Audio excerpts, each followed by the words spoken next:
ஒரே பனை வளர்ந்துருக்கு, பனை மரமும் இருக்குது.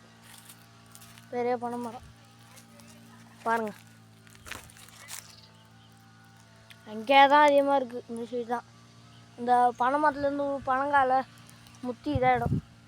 என்னம்மா பண்ணுற? நாங்கெல்லாம் அந்த காலத்தில் இப்படி தான் சடை பின்னி, எங்களுக்கெல்லாம் சடை பின்ன தெரியாது. அந்த காலத்தில் இப்படி தான் சடை பின்னி நாங்கள்லாம் கற்றுக்கிட்டு சடை பின்னணும். 90s காலம் 90s காலங்கிறாங்கல்ல, அந்த 90s காலத்தில் தான் நாங்களா சடை பின்னி இப்படி கற்றுப்போம். கற்றுக்கிட்டு தான் அப்புறமா எங்களுக்கு நாங்களே சடை பின்னி விடுவோம், அடுத்தவங்களுக்கு சடை பின்னி விடுவோம். இப்போல்லாம் எந்த மக்கள் சடை பின்னி போடுது?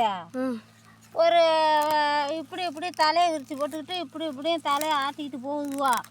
இப்படிலாம் நாங்கள் சடை பின்னி கற்றுக்கிட்டு தான் அப்புறமா எங்களுக்கு நாங்கள் சடை பின்னிப்போம், அடுத்தவங்களுக்கும் நாங்கள் பின்னி விடுவோம். எங்கள் காலகட்டத்தில் இப்படி தான் எங்களுக்கு முறை. இது எம்மா அழகாக வழன்னு வருது பாரு, சரிதா? நல்லா பார்த்துக்க.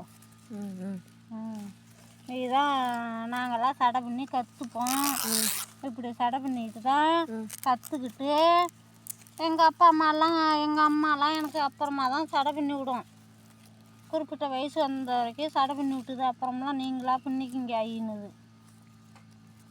இப்படி தான் இந்த பனைமட்டை ஓலை இருக்குல்ல, இதை வச்சு சடை பின்னி கற்றுக்கிட்டு தான் நாங்கள்லாம் சடை பின்னிப்போம்.